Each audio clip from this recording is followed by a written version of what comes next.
pouco sobre a importância do estresse crônico no desenvolvimento e manutenção da obesidade. Existe um hormônio denominado cortisol, que é secretado principalmente no período matinal, que tem como intuito fornecer substrato energético para as células, em especial as células musculares.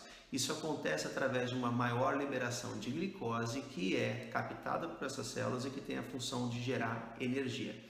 A importância desse hormônio ser liberado pela manhã é para fazer com que o nosso corpo fique com energia suficiente para que a gente exerça as atividades do dia a dia. Bom, até aí não tem problema nenhum, isso é uma coisa totalmente fisiológica. Os hormônios eles devem ser liberados em picos e não de forma constante. Por exemplo, o hormônio do crescimento ele é liberado mais à noite e de madrugada.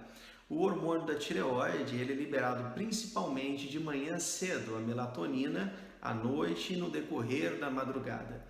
E o cortisol de manhã cedo. É óbvio que quando você passa por uma situação de estresse que gera uma necessidade de ação, o cortisol é secretado. E a função do cortisol realmente é de preparar o teu corpo para que você tome uma atitude através do aumento da liberação de glicose.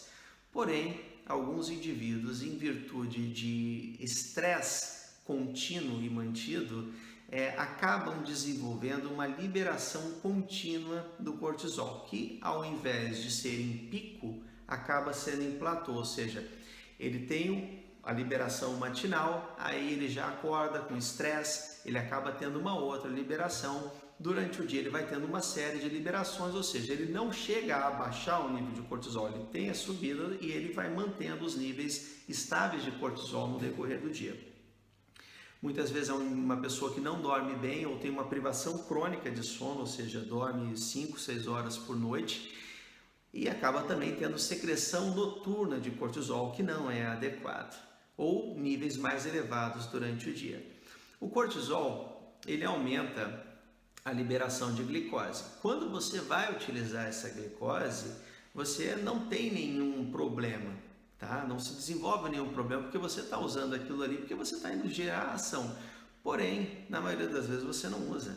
Então você mantém um nível elevado de glicose no sangue que automaticamente vai aumentar a quantidade de insulina. E a insulina, por sua vez, vai aumentando com o tempo a quantidade de gordura depositada, principalmente a gordura visceral.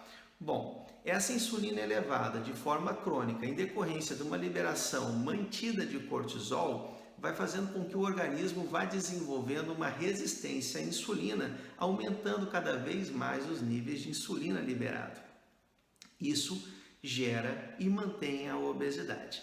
O cortisol também inibe uma substância chamada adiponectina. A adiponectina é liberada pelas células gordurosas e a adiponectina melhora a resistência à insulina, ou seja, ela melhora a sensibilidade à insulina. Como o cortisol inibe a adiponectina, ele contribui também para essa resistência da insulina, ou seja, o problema não está na secreção do cortisol de forma normal, ou seja, fisiológica.